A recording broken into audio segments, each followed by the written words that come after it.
Hello children, welcome to your English video class.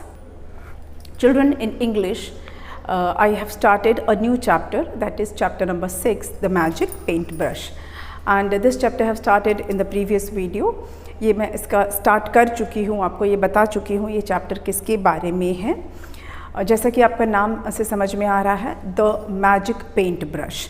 Magic words को हम discuss कर चुके हैं पिछले वीडियो में. मैजिक वर्ड्स आते ही हमारे दिमाग में किन किन तरह की चीज़ें आती हैं. हमने डोरेमोन डिस्कस किया था. हालांकि डोरेमोन में कोई मैजिक नहीं है, उसके पास गैजेट्स होते हैं, बट वर्क जो होता है उसके गैजेट्स का वो मैजिकल ही होता है ना. फेरी टेल्स में हमने कितनी ऐसी स्टोरीज़ पढ़ी होंगी, सुनी होंगी जिसमें कि मैजिक होता है, और आपने मैजिक शोज़ देखे भी होंगे. तो मैजिक वर्ड ही बहुत फैसिनेटिंग होता है. इस चैप्टर में हमने अब तक जो पढ़ा है वो क्या है कि एक लड़का है जिसका नाम है, थोड़ा सा मैं इस चैप्टर को और ऊपर लिख दूँ, हमारे पास जगह थोड़ी सी ज़्यादा आ जाएगी. फिर I will write it here, the magic paint brush.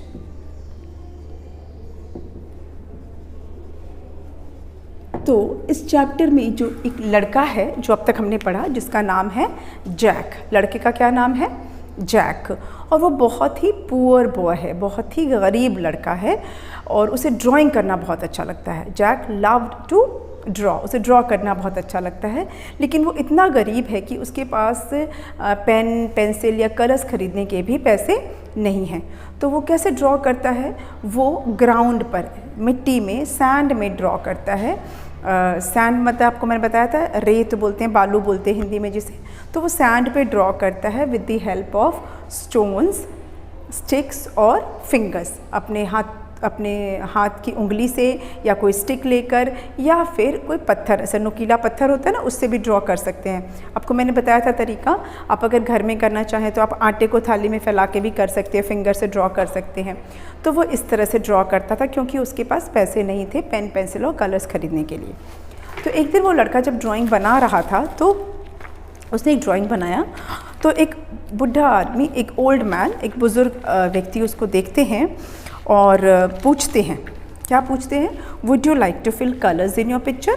क्या तुम अपने पिक्चर में कलर भरना चाहोगे? यहाँ तक हम पढ़ चुके हैं. तो चलिए इसके आगे से स्टार्ट करते हैं. मैं आपके लिए लिख देती हूँ ताकि मुझे एक्सप्लेन करने में आसानी हो और आपको समझने में आसानी हो. I don't have the money to buy colors. Jack, okay, Jack यहाँ तक नहीं आ रहा है तो हम जैक को नीचे लिख देते हैं. Jack replied sadly. चलिए ये वर्ड और ये वर्ड समझ लेते हैं. तो जब ओल्ड मैन ने पूछा, आस्क्ड, हमने एक वर्ड समझा था ना, asked. And old man saw and asked. Word था आस्क्ड. आस्क्ड का मतलब मैंने आपको बताया था क्या होता है. When you want to know some answer, जब हम कुछ क्वेश्चन पूछते हैं, व्हेन वी इंक्वायर समथिंग, जब हम कुछ पूछना चाहते हैं तो हम वर्ड यूज़ करते हैं आस्क्ड. तो उस बुज़ुर्ग आदमी ने, उस ओल्ड मैन ने पूछा. क्या पूछा? कि would you like to fill colours in your picture? तो बच्चे ने, जैक ने क्या किया? उनके क्वेश्चन का आंसर दिया.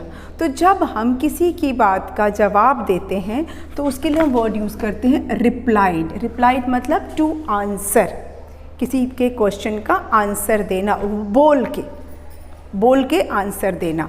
ठीक है. जैसे मान लो मैंने आपसे पूछा किसने किसने होमवर्क किया है, तो आप क्या रिप्लाई करोगे? You will reply.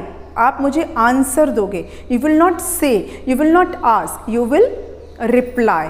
आप बोलोगे नहीं, आप पूछोगे नहीं, आप आंसर दोगे मेरे क्वेश्चन का. मेरा क्वेश्चन क्या है? किसने किसने होमवर्क किया.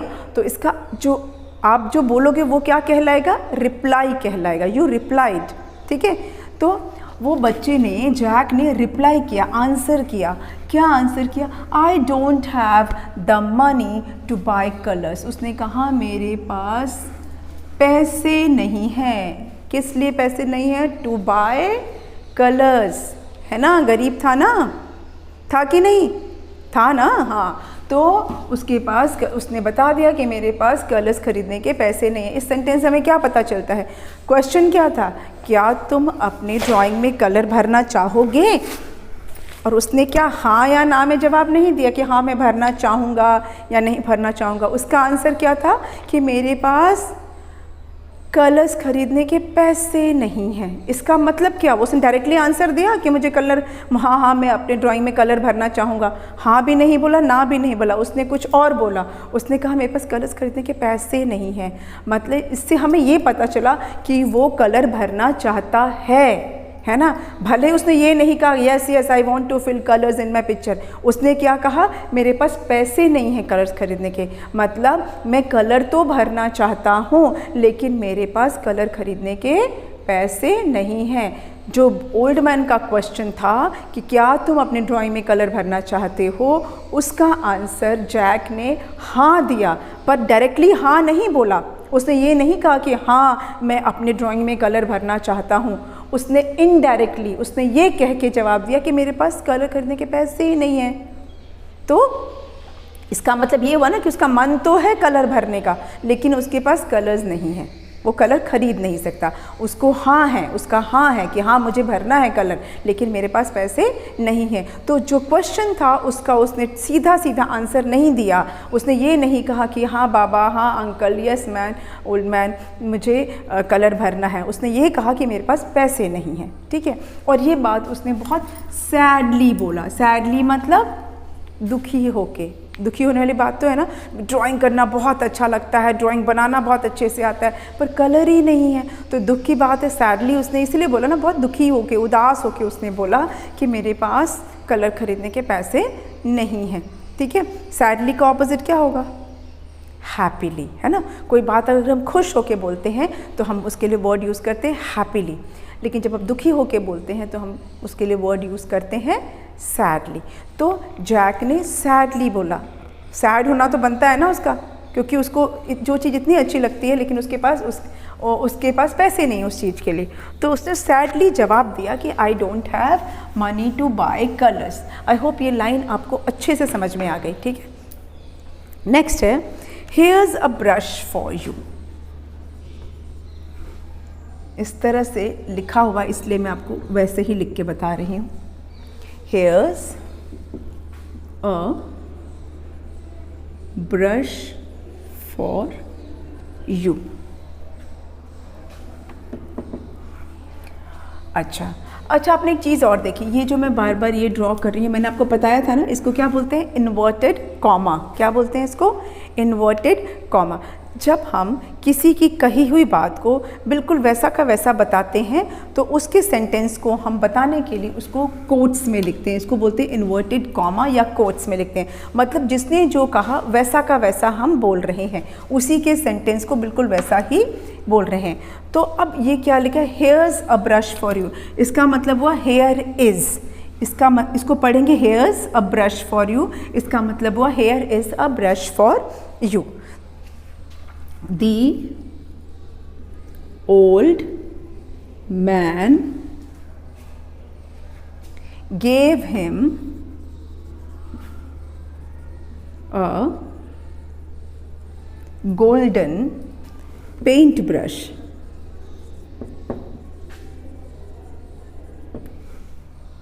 Jack was delighted. Jack was delighted। चलिए, here is a brush for you। here is a brush for you, ये लाइन हमने लिखी है कोट्स में। मतलब ये ओल्ड मैन का पूरा सेंटेंस ऐसा का ऐसा है। ओल्ड मैन ने कहा ये रहा तुम्हारे लिए ब्रश। अब आप सोचो कि ब्रश देने से क्या पेंट हो जाएगा? यस, वो ब्रश से ही कलर्स निकलते थे, समझ लो, ठीक है। ब्रश देने का मतलब है कि कलर्स उसमें से अपने आप आ रहे हैं। तो क्योंकि सिर्फ ब्रश से तो पेंटिंग नहीं होगी ना। तो here's a brush for you. Here's a brush for you, ये किसने बोला? ओल्ड मैन ने बोला कि here is a brush for you. The old man gave him a golden paint brush. Old man ने ऐसा बोलते हुए जैक को एक गोल्डन कलर का पेंट ब्रश दिया। कौन से कलर का दिया? Golden colour. अभी गोल्डन क्या कलर होता है? गोल्डन कलर मतलब गोल्ड का, सोने का? नहीं, सोने का ब्रश नहीं था, सोने के जैसे रंग का था। अभी सोने का रंग कैसा होता है? Shiny yellow. गोल्ड का कलर कैसा होता है? Shiny yellow. येलो कलर थोड़ा सा येलोइश होता है, लेकिन उसमें क्या होता है? शाइन होता है, लाइक समथिंग लाइक दिस। ये आपको दिख रहा है? ये कैसा कलर है? शाइन कर रहा है और साथ में क्या है? थोड़ा सा येलोइश है ना, येलो येलो जैसा। तो ये क्या है? गोल्डन कलर है। This is called golden colour. हालांकि ये तो गोल्ड ही है, तो कलर भी तो गोल्ड का कलर तो गोल्डन ही होगा ना। तो गोल्डन मतलब सोने के रंग का। अब सोने का रंग मतलब shiny yellow. Shiny yellow colour is called golden. तो एक गोल्डन कलर का पेंट ब्रश दिया, पेंट करने वाला ब्रश दिया। किसने दिया? ओल्ड मैन ने। The old man gave him a golden paint brush. Old man ने एक सोने का रंग का, सोने का नहीं, सोने के रंग का, गोल्डन मतलब गोल्ड जैसे रंग का, नॉट ऑफ गोल्ड, सोने का बना हुआ नहीं, सोने के जैसे रंग का, गोल्ड के कलर का पेंट ब्रश दिया। Jack was delighted. अब डिलाइटेड का मतलब क्या होता है? डिलाइटेड मतलब एक्सट्रीमली हैप्पी, बहुत ज़्यादा खुश होना, बहुत ज़्यादा हैप्पी होने को बोलते हैं डिलाइटेड। डिलाइटेड मतलब बहुत ज़्यादा प्रसन्न होना, हैप्पी होना। जैक का खुश होना तो बनता है ना भाई। जिस बच्चे को ड्राइंग का इतना शौक़ है, उसके पास कुछ कलर्स वलर्स नहीं है, सडनली उसे एक गोल्डन कलर का अच्छा सा पेंट ब्रश मिल जाए तो क्या ही बात है ना। तो वो बहुत खुश हुआ, ही वॉज डिलाइटेड। डिलाइटेड मतलब जब आप बहुत खुश होते हैं, जैसे आप घर पे हो, सडनली आप स्कूल से आए हो और घर जाके आपने देखा अरे गाँव से तो आपके दादा दादी आए हैं, and you are extremely delighted, you are very delighted, बहुत खुश होना, ठीक है। या आप घर गए और आपका फेवरेट खिलौना, फेवरेट टॉय पापा लेकर आए हैं, तो you are delighted, you are very happy. तो जैक भी बहुत खुश हुआ। तो जब हमें कोई कुछ देता है तो हमें कुछ बोलना चाहिए कि बस लेके भाग जाना चाहिए? हाँ दे दिया, चलो लेके भाग जाओ। कुछ करते हैं, कोई हमें कुछ गिफ्ट देता है तो व्हाट डू वी से? वी से थैंक यू। यस, वी से thank you.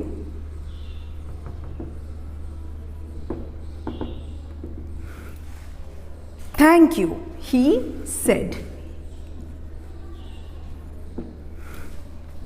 with a pleased smile.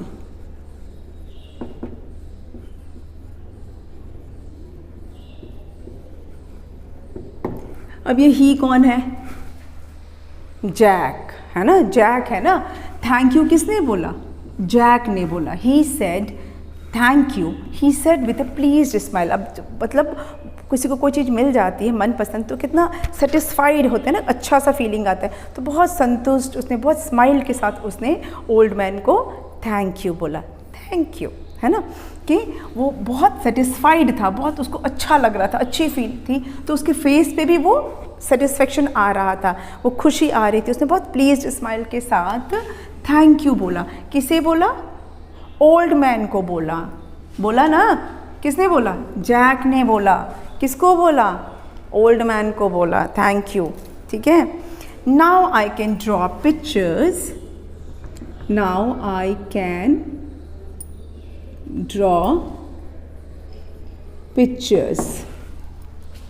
Now I can draw, now के बाद कॉमा है, now I can draw pictures. ये भी इन्वर्टेड कॉमास में है क्योंकि वो बोल रहा है, ठीक है। Now I can draw pictures, अब मैं ड्राइंग बना सकता हूँ। ये मैं कौन? मैं बनाऊंगी? नहीं ना, कौन बनाएगा? जैक। तो जैक ही बोल रहा है ना ये बात, तो मैं तो नहीं बोल रही हूँ ये बात, ये तो जैक बोल रहा है। तो जैक बोल रहा है तो जैक के जो जैक बोलेगा वो तो जैक की भाषा में लिखेंगे ना। तो ये सेंटेंस क्योंकि जैक बोल रहा है इसीलिए इसको हम कोट्स में लिखेंगे। ये मैं नहीं बोल रही हूँ, ये जैक बोल रहा है कि now I can draw pictures for people to make them happy, to make them happy। उसने क्या कहा? कि अब मैं पिक्चर्स बना सकता हूँ टू मेक फॉर पीपल्स, लोगों के लिए पिक्चर्स बना के उन्हें खुश कर सकता हूँ, उनकी खुशी के लिए, लोगों की खुशी के लिए अब मैं पिक्चर्स ड्रॉ कर सकता हूँ। देखो अभी भी वो दूसरों का ही सोच रहा है, उसको ड्राइंग करना बहुत अच्छा लगता है, लेकिन किसके लिए? दूसरों को खुश करने के लिए, हैप्पी करने के लिए। तभी उसने सोचा, उसने कहा कि अब मैं लोगों की खुशी के लिए, लोगों को खुश करने के लिए पिक्चर्स ड्रॉ कर सकता हूँ। ये लाइन कौन बोल रहा है? वंदना सिंह मैम बोल रही हैं? नहीं, ये जैक बोल रहा है। इसीलिए, क्योंकि ये जैक बोल रहा है इसलिए जैक की लाइन है, और क्योंकि जैक ने बोला है इसलिए इसको हम कोट्स में लिखेंगे, क्योंकि ये जैक की सेंटेंस है। जैक कह रहा है कि मैं कौन? जैक, मैं अब ड्राइंग बना सकता हूँ लोगों की खुशी के लिए, उनको खुश करने के लिए, टू मेक देम हैप्पी। तो ये लाइन, इसमें इस लाइन में आई कौन है? जैक है। ठीक है, तो जैक ने कहा कि अब मैं ड्राइंग बना सकता हूँ लोगों को खुश करने के लिए, उनको हैप्पी करने के लिए।